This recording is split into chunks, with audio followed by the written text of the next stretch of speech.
여러분 반갑습니다. 김덕희입니다. 이번 시간에는요 1회차 실기해설 시작하겠습니다. 이번 회차도 아주 쉽습니다. 윌리엄슨의 직업 선택시 가치를 문제형 4가지 4점이죠. 4가지만 쓰는 겁니다. 설명 하나가 없죠. 무불 어흥만 쓰면 됩니다.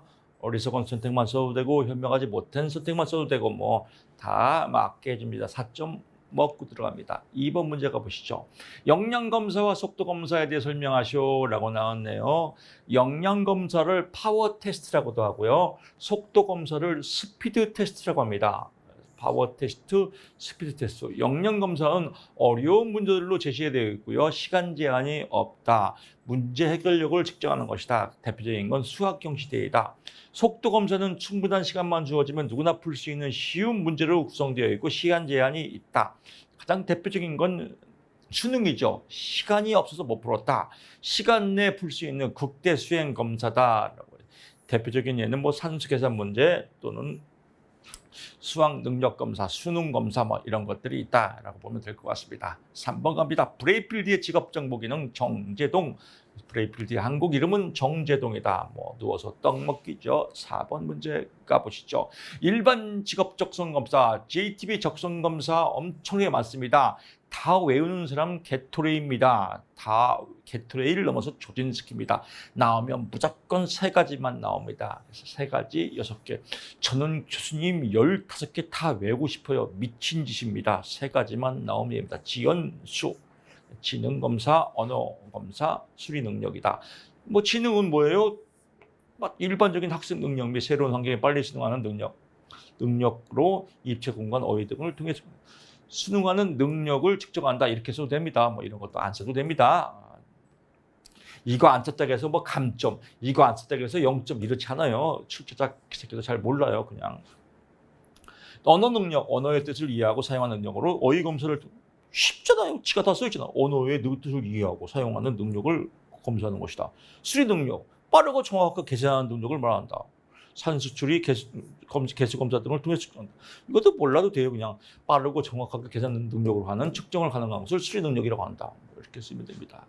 쉽습니다. 오버갑니다.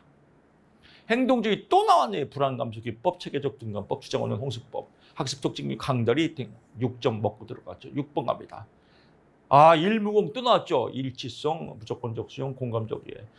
여러분 보시면 맨날 똑같아요. 공부할 게 별로 없어요. 7번 갑니다. 집단 상담 장점 여러 명이서 하죠. 시간적, 경제적으로 효율적이다. 이것도 2개 나눠도 돼요. 시간적으로 효율적이다. 경제적으로 효율적으로 2개 나왔죠. 개인 상담에 부담을 느끼는 내담자에게 효과적이다. 또 집단 상담은 동료들의 의견을 더 받아들인다. 3가지 말씀 되겠고요. 8번 구조화된 면접법, 비구조화된 면접법의 의미 장단점. 구조화된 건 짜임새가 있는 겁니다. 질문 내용을 미리 준비해 놓고 순서에 따라 정해진다. 구조됐다면 1번은 뭐, 2번은 뭐. 장점, 짧은 시간에 많은 정보를 얻을 수 있다. 그래서 1번은 체크, 좋다. 2번은 나쁘다. 3번 뭐. 근데 심층적 정보를 얻지 못한다. 이거죠. 비구조적 면접법, 그냥 자유롭게 얘기하라 이거예요. 근데 우리가 고정관념이 구조화된 건 좋은 거고 비구조화된 건 나쁜 거지 이러면 안 됩니다. 삑살이에요. 비구조화, 마음대로 얘기해 보세요. 시간 사전에 결정된 질문이었고 응답자의 반응에 따라서 그때그때 융통적으로 그랬었군요. 그때 어떤 것들이 떠올랐죠? 그랬었군요. 참 재밌었겠네요. 또 그때 다른 문제는 없었나요? 이런 거 물어보는 거예요. 장점, 심층적 정보를 얻었다. 단점, 다량의 정보를 짧은 시간에 얻을 수가 없다. 계속 심도 있게 질문하니까요. 9번 갑니다. 집단 상담에서 집단 심리검사, 집중 경향치, 집중 경향 척도, 집중 경향치인 대표값입니다. 대표값 1, 1, 1, 1, 1, 2, 2, 2, 3, 3 많이 했죠. 그래서 여기에 대한 대표값을 구하라. 그래서 가장 빈도가 많이 나오는 걸로 대표선수, 채빈값. 가운데 있는 걸로 대표선수를 한다. 중앙값. 더해서 나눈 걸로 대표한다. 평균값. 그래서 대표값, 평균값, 채빈값, 중앙값. 교수님 평균인데 평균값이라고 쓰면 안 돼요? 돼요.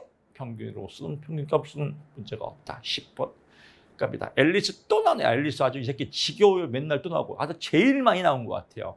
예. 우울증에 걸린 내담자의 상담은 우울증에 걸렸다가 만약에 질문이 나오면 뭐 우울증에 걸린 Y는 여기 보니까 Y 회사가 있대요. 뭐가 빠져 있긴 한데 뭐 찾으려다가 안 찾아도 됩니다. 문제가 나오면 Y회사건 X회사건 그냥 문제 나온 걸로 Y회사에 입사하고 싶다. 취업이 잘 된 상황에서 Y회사에 입사하러 간다. 사건이 있겠죠. 비합리적 신용, Y회사에 들어가야 한다. 떨어지면 부모님이 실망해서 부모님이 절대 안 된다. Y회사에 꼭 들어가야 된다. 안 들어가. X회사 가면 될 거 아니에요. 그러니까 뭐예요? 불안처적 긴장이 발생한다. Y회사 원서를 넣고 떨어지는 것이 그렇게 끔찍한가요? 아니다. Y회사가 싫으면 X회사가, 저는 X회사 싫은데 그러면 Z회사로 가라. 그래서 떨어질 수도 있고 다음 기회에 해도 된다. 그럴 때 뭐예요? 논박을 통해서 부모님이 절대시키면 안 된다는 Y회사에 꽉 잡는 이런 당위적 신념이 수정되고 과도한 불안해서 경감되고 편안한 마음이 생긴다. 이렇게 그냥 소설 쓰면 됩니다. 고용동영 당한 갔다 누워서 떡 먹기죠. 경제활동 참가율, 경제활동 참가율 하면 뭐가 먹어야 돼요? 생경을 먹자. 생경 곱하기 100. 그래서 여기 있는 거 그대로 대입만 시키면 딱 떨어집니다. 조심할 건 소수점 셋째 자리에서 받으려 마십시오. 둘째 자리에서 받으려고 하면 빵점 처리됩니다. 1000명자 꼭 소재됩니다. 맨 마지막에 퍼센테이지 쓰면 됩니다. 그대로 계산기 들면 답이 나옵니다. 자, 입직률 나왔네요. 처음 나온 문제인데요. 입직률은 똑같이 워크넷에 포함된 기록된 전월만 사원수 분의 워크넷 당월 입직자 수, 당월 입직한 신규 채용 플러스 전입입니다. 곱하기 100이 공식입니다. 10월 입직자니까 9월 말 사원수가 몇 명이에요? 9월 말 사원수가 1000명이니까요. 1000명 분의 당월 입직자는 20명. 전입 입주자 80명, 20 더하기 80 곱하기 100은 10%다. 아주 쉽습니다. 산수 문제입니다. 13번 입직률이 높다는 것은 전월말 그대로 쓰면 전월말 입직률은 전월 당월 입직자 수를 전월말 사원수로 나눈 것을 의미하며 입직률이 높다는 것은 경제활동의 활발함을 의미한다. 이렇게 쓰면 되겠죠. 체계적 등가법의 의미를 쓰고 체계적 등감법, 근육이 완 상태에서 불안을 발생하는 상황들을 위계적으로 상상함으로써 불안 감소하는 것이다. 이걸 그대로 단계를 빼면 되겠죠. 근육, 긴장, 근육 이완 단계, 불안 이기목 적성, 체계적 둔감하다라고 쓰시면 될 것 같습니다. 뭐 1차 때부터 징글징글하게 했습니다. 14번 갑니다. 집단 내 기준 또 나왔네요. 집단 내 기준 100점 만점인 집단에서 서열을 알아보는 거, 100분위 점수, 개인의 상대적 위치를 100분위에 따라 나타나는 거, 표준 점수, 지점수죠. 정규 분포상에서 편차를 이용해서 알아보는 거, 표준 등급 스탯 9, 9등급을 통해서 등급을 나눈 다음에 100분위에 맞춰서 등급을 매기는 거. 15번 갑니다. 구성타당도 또 나왔죠. 세 가지 요인 분석, 수렴 타당도, 변별타당 나오는데 두 가지니까요. 심개발 검사, 비슷한 기준 검사, 신개발 검사와 다른 구성 개념을 알아보고요. 비슷한 거는 상관계수가 높을수록 수렴 타당도가 높다. 다른 구성은요, 상관계수가 낮을수록 변별 타당도가 높다. 16번 갑니다. 결정적 분석법, 어떤 사건에 통해서 결정적 사건을 통해서 징후 분석하는 거. 이건 뭐예요? 전문가가 필요하죠. 사건을 통해서 그 징후를 파악하려면 많은 경험과 그 징후에 통달해야겠죠. 그래서 많은 시간과 노력이 요구되고요. 이 사건만 보기 때문에 포괄적 정보를 획득하기 어렵고 또 전문가의 주관적 판단이 들어가기 때문에 주관적이며 서술의 왜곡 가능성이 있다라고 보면 될 것 같습니다. 17번 갑니다. 상담자가 내담자에게 좋은 영향을 줄 수 있는 언어적 행동과 비언어적 행동 세 가지만. 좋은 영향입니다. 언어 말로 하는 거죠. 언어적 평, 해명해 주는 거, 재진술해 주는 거, 칭찬해 주는 거. 또 크게 웃어 주는 거. 웃어 주는 거 언어 아니죠. 칭찬해 주는 거, 재진술해 주는 거, 해명해 주는 거. 비언어적 평, 미소, 몸짓, 눈맞춤. 이런 것들은 정말 총각의 국어 문제 같아요. 18번 갑니다. 한국표준직업분류의 직업분류 일반적 원칙, 포괄성의 원칙, 배타성의 원칙. 모든 직무는 직업분류 시 포함되어야 한다. 배타성의 원칙, 동일 및 유사 직무는 동일 단위에서 직업으로 분류하면 안 된다라는 표현입니다. 아주 쉽습니다. 간결하게 나왔고요. 끝난 줄 알았더니 19번 또 있네요. 직업으로 보지 않는 활동 5가지를 쓰시오. 이연경 수사.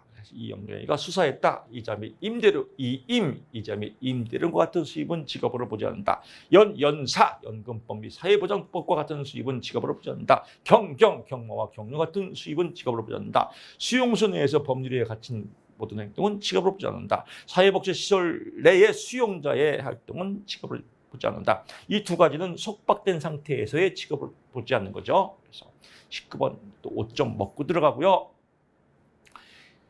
하나 더 쓰라가면 남 6점짜리면 가정 내 가사활동은 직업으로 보지 않는다. 이렇게 보시면 될 것 같고요. 20번 갑니다. 상담자가 자신의 관점을 충족시키기 위해서 질문이 아니라 내담자 스스로 자신과 자신의 문제를 자유롭게 탐색하도록 어쩌고 나옵니다. 이럴 때 내담자 자신이 이해를 증식시키는 탐색적 질문을 하는 과정에서 상담자가 유의해야 할 사항, 내담자가 심사숙 생각하고 있단 말이에요. 그럼 기다려줘야죠. 근데 상담자가 유의해야 그럴 때 못 기다려요. 아, 그게 말이에요? 그거거든요? 일은 조언하게. 아, 그거 안 돼요. 이렇게 하라니까요. 가르치기.